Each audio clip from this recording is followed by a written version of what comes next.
Shri Mataji, everyone. A very good morning and welcome to the morning meditation.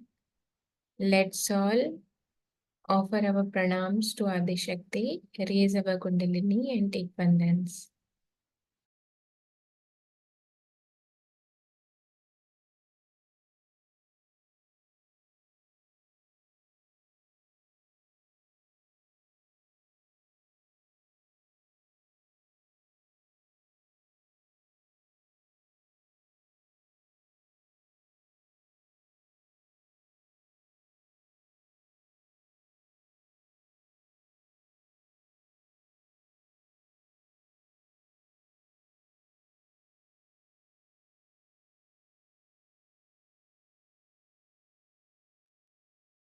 Let's take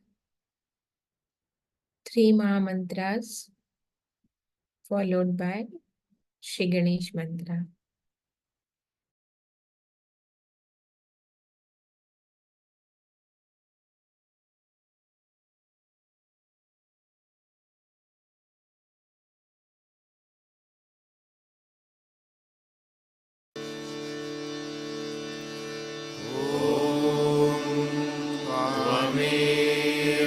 साक्षात् Shri Mahalakshmi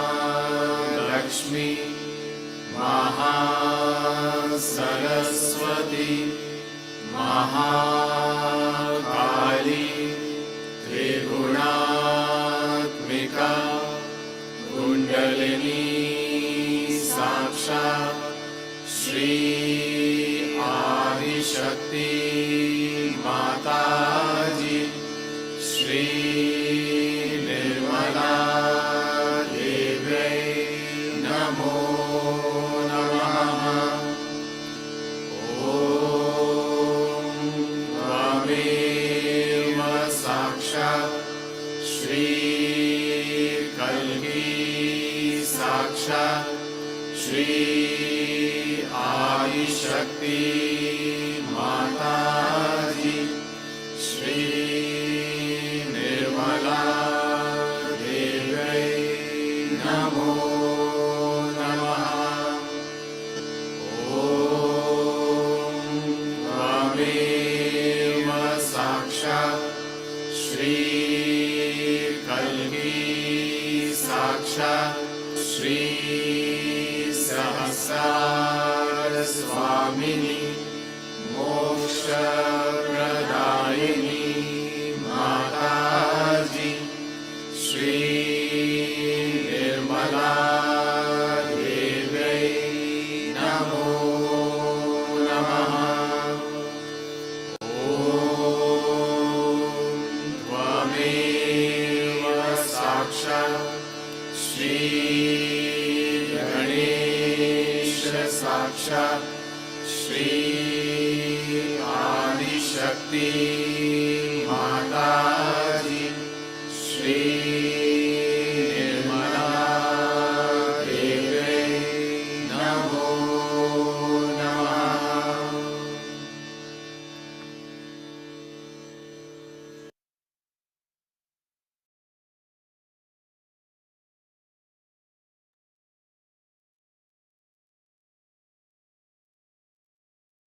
Shri Ganesha,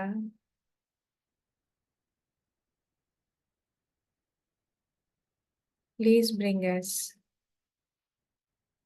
into the state of meditation.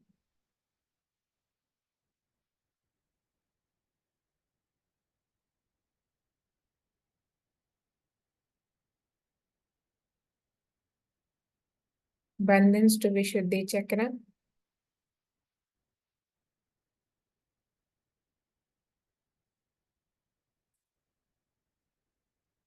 Bandhans to Agya Chakra.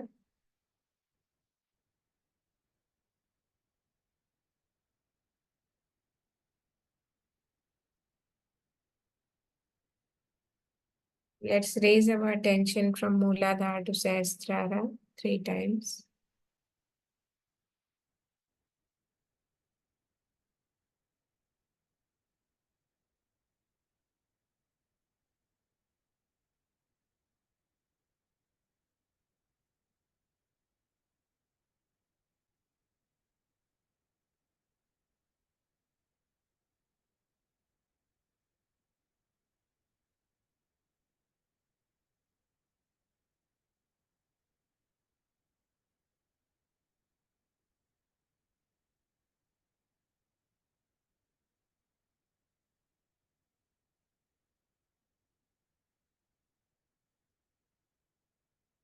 We will listen to 12 names of Shri Ganesha.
प्रणम्य शिरसा देवं गौरीपुत्रं विनायकं भक्तावासं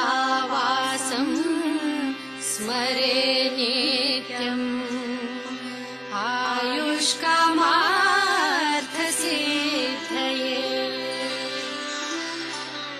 प्रथमं वक्रतुण्डं च एकदन्तं द्वितीयकम् तृतीयं कृष्णपिङ्गाक्षम् गजवक्त्रं चतुर्थकम् लम्बोदरं पञ्चमं च षष्ठं विकटमेव च सप्तमं विघ्नराजं च धूम्रवर्णं तथाष्टकम् नवमं भालचन्द्रं च दशमं तु विनायकम् एकदशं गणपतिं द्वादशं तु गजाननम् द्वादशैतानि नामानि त्रिसन्ध्यं यत्पठे नरः न च विघ्नमयं तस्य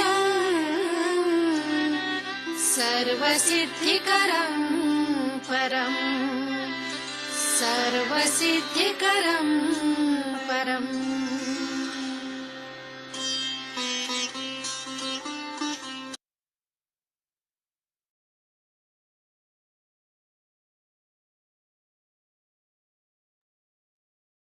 With our attention on Sahasrara, we'll absorb Shri Mataji's Amritvani.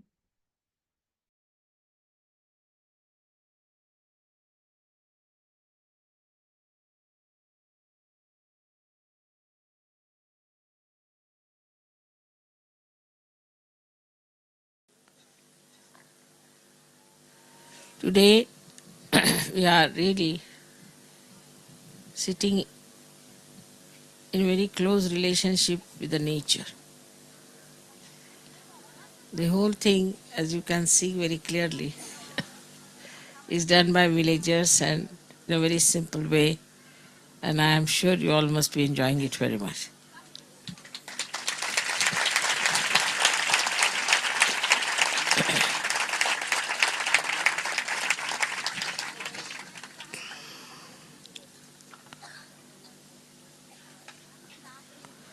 Today being the first puja in Maharashtra, we'll have to do Ganesha Pujan.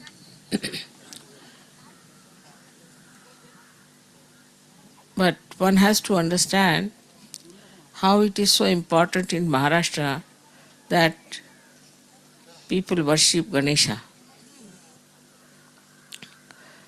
As you know, there are Ashtavinayakas, 8 Ganeshas are there around this area, and this triangle of Maharashtra, which has got on one side one big mountain, on the another side we have another mountain, which of course is not in Maharashtra, and also on top we have another mountain. So like a triangle which is made like a Muladhara, means the Kundalini itself. So the Kundalini of the whole world resides in this area. That's why it is called, we should say, as Maharashtra. It is the country which is very great, the nation which is very great. But I don't know how far Maharashtrians realize that they are sitting in the land of Maharashtra. This land, which is vibrated by Sri Ganesha, has its own simplicity, has its own vibrations, a different style, a different type. the best part of Maharashtra is that it gives you a very good attention. With Ganesha so much vibrating, the attention becomes very concentrated. And this concentration helps you in so many ways. And that is why it is said that Ganesha was created to spread or to emit auspiciousness and holiness. Actually, if there is holiness, there is auspiciousness. But Ganesha is actually the one who cleanses everything. Cleanses everything because it is innocence. And the innocence that cleanses you takes away all kinds of conditionings and egos that are distracting your attention.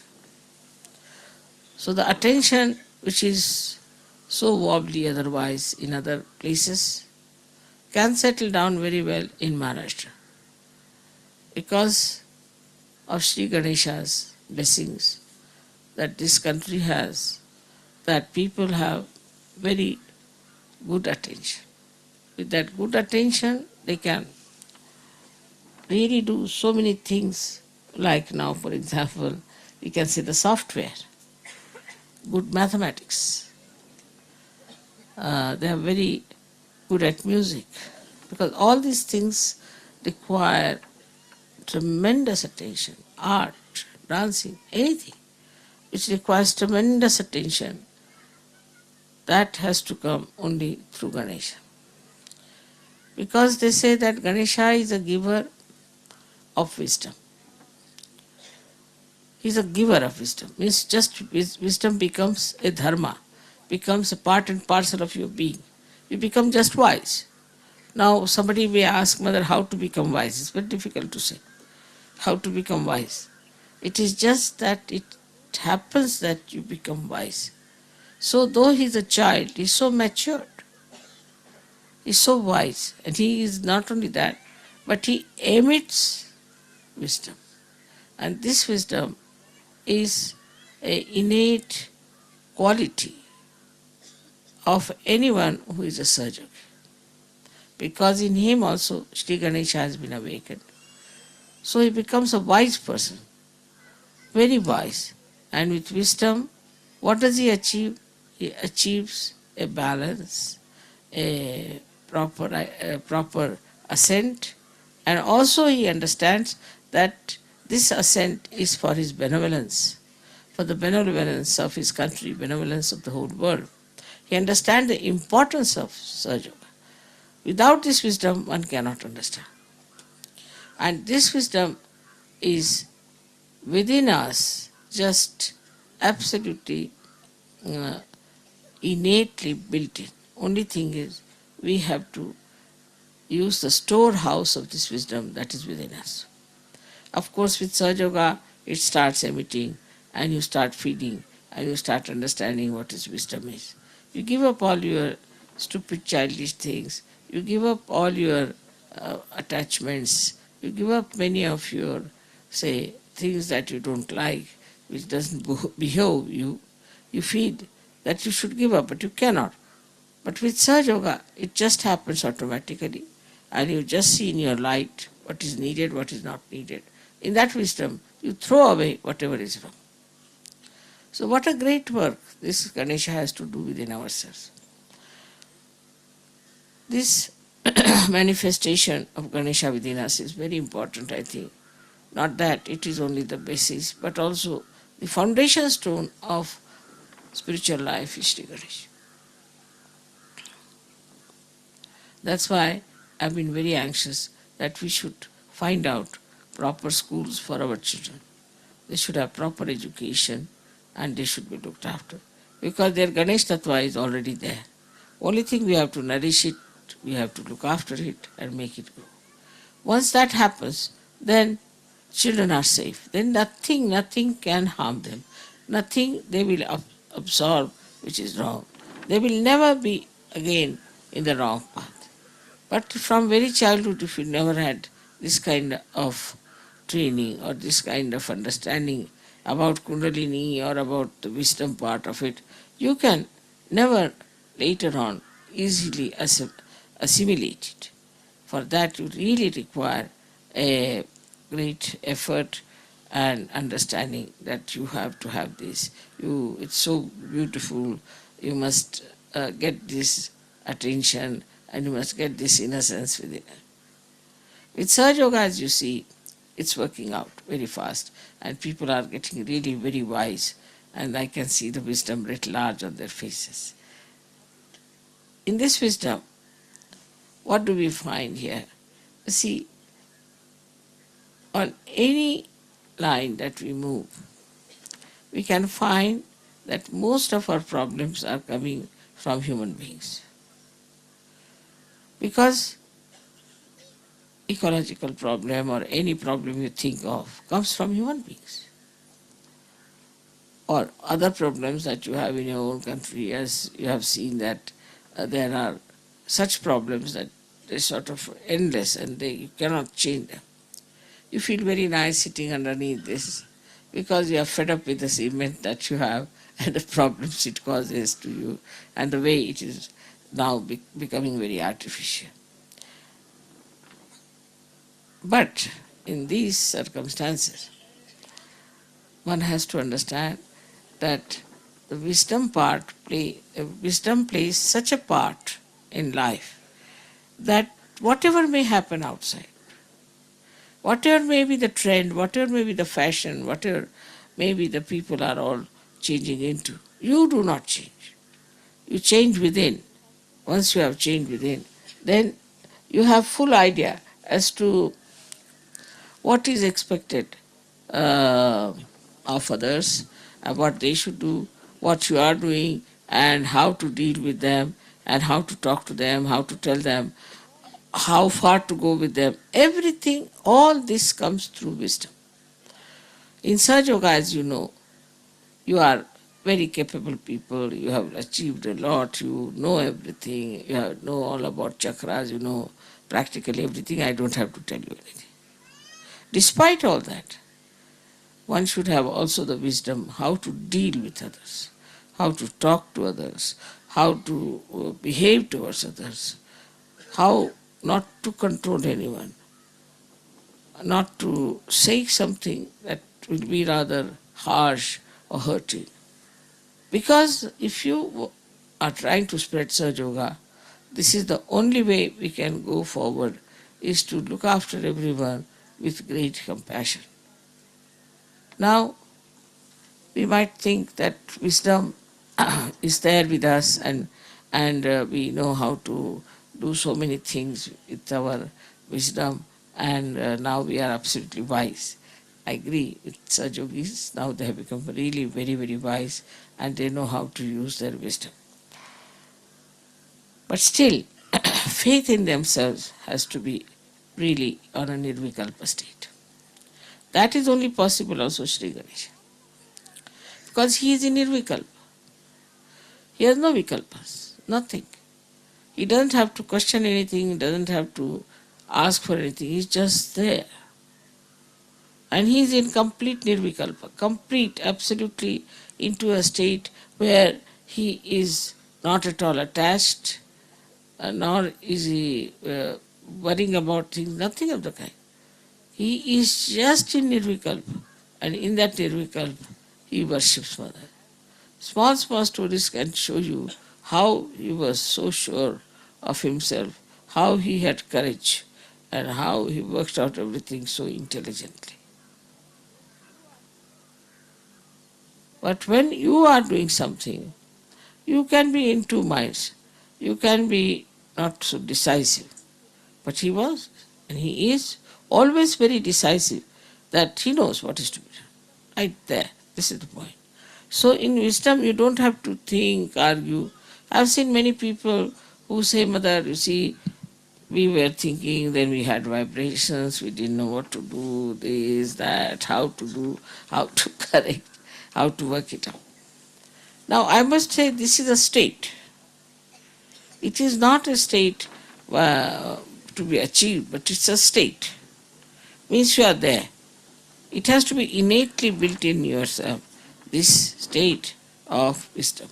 But you can also work it out by just concentrating on yourself and trying to find out what's the matter with me, what happens to me, why? Why is it I am like this? The introspection can help you a lot to be extremely wise.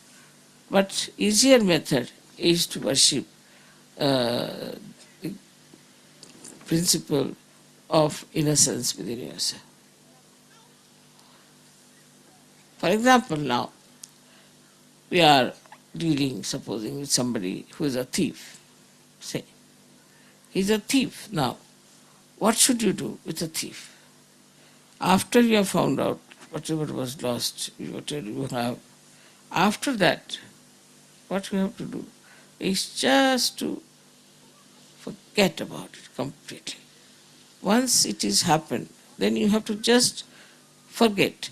Not to worry about it too much, this has happened, that has happened, and how to make this point all right, and this gentleman is not all right. Just forget it. So the wisdom is also in forgiving. That's why Christ talked about forgiveness. Just forgive. There's no sense in remembering. This person said so, this person did so, that happened so. Just forget it. And once you start forgetting all these things, you'll remember right things. And useless things you'll just forget. You don't remember who has insulted you, who has troubled you, who has been misbehaving. I don't even think about people who have gone about Sahaja Yoga, talking ill about me, saying things, this, that. It's all right. Let them say whatever they like. I am not bothered. But what bothers me more, that if they do like this, I don't know what will happen to them. That's the only wisdom part of it. That, you see, when I forgive everyone, I say, well, forgive. I have nothing to say. But then also a thought comes in that if they are doing like this, then what's going to happen to them? They are doing this to someone who is so good, so religious, so highly placed in spiritual life. Then you can't play about, but somebody is playing. Then what you have to do is to really forgive, because one thing is built in Sahaja Yoga, that who try to trouble you, they will be in trouble also. So try to forgive, at least to soothe him down. All right, I forgive you. So soothe him down. Like this kind of a wisdom we should have. Not to get after people, not to pester someone, not to be very strict, not to be very sort of,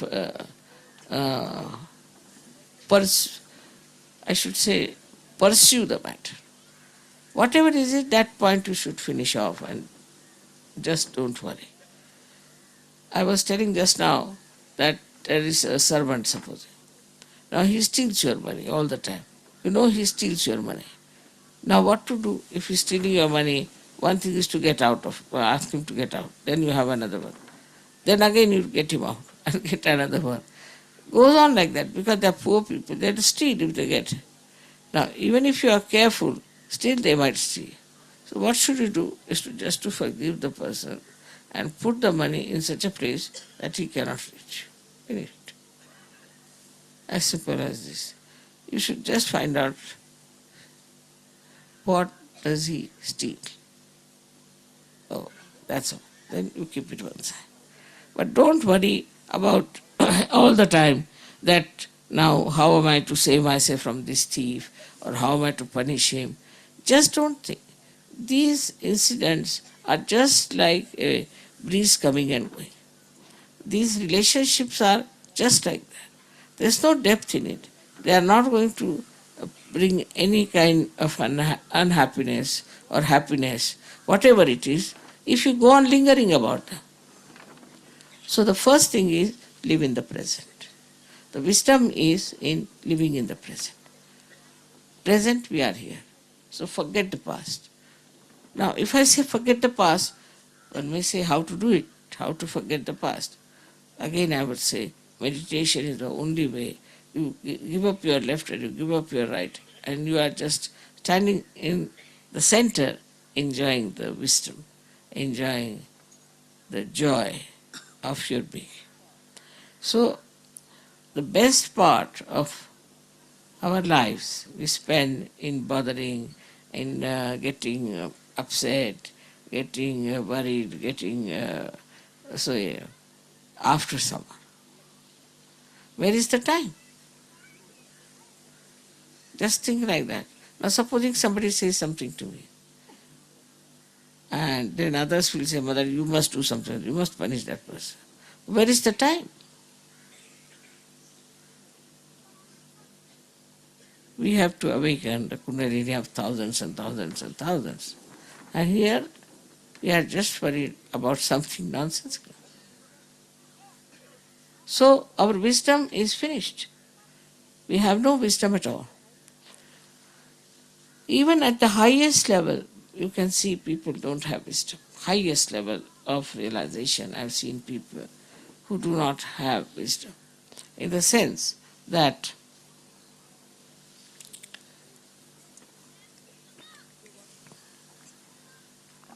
they want to run away.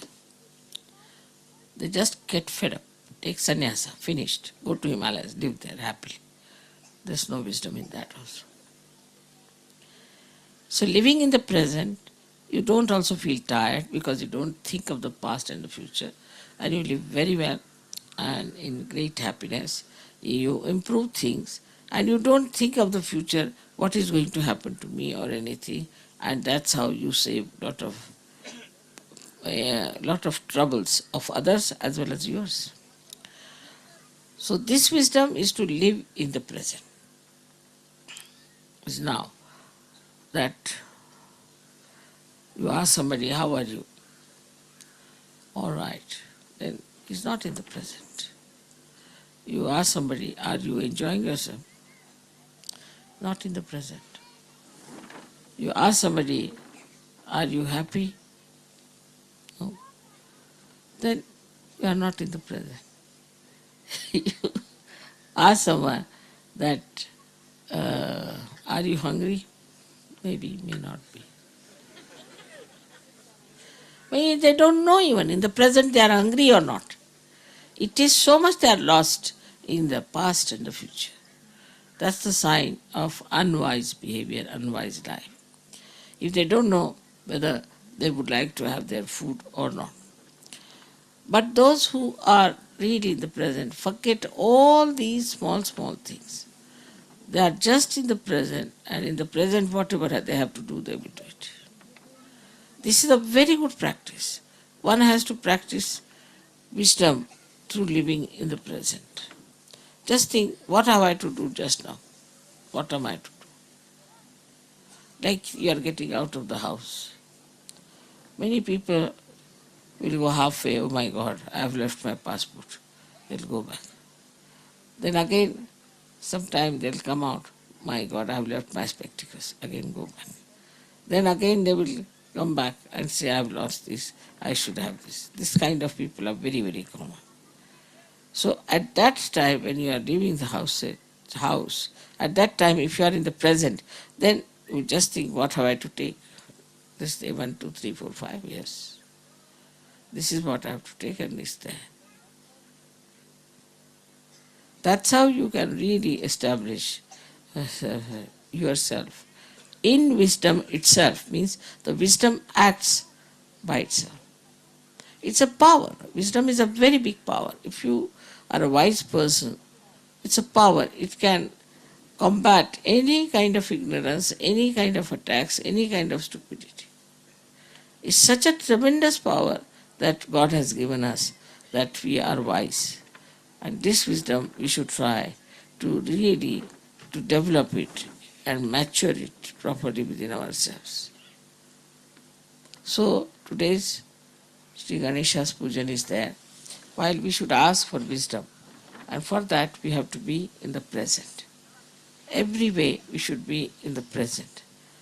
If you can try, you can be, because your Kundalini has been awakened and you can be all the time in the present. But today you should first try and get the Kundalini established in the present. May God bless you.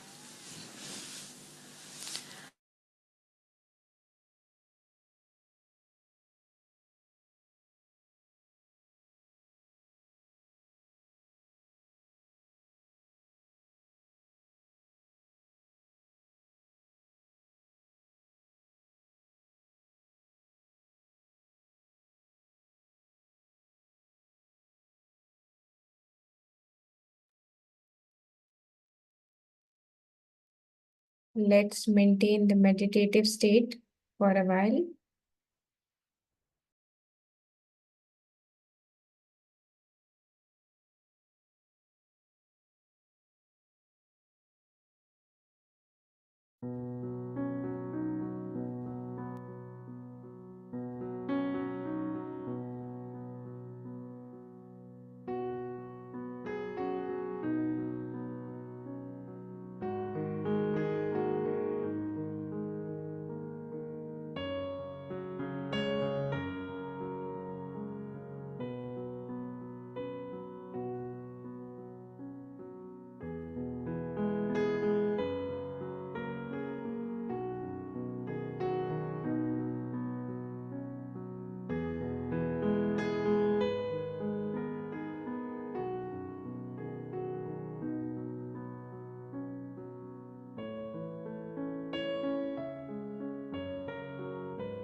Let's raise both our hands to heart level. Shri Mataji, please make us innocent and wise like Shri Ganesha. Please establish us in the state of absolute wisdom of Shri Ganesha and bless us with the powerful innocence of a child who is always in present.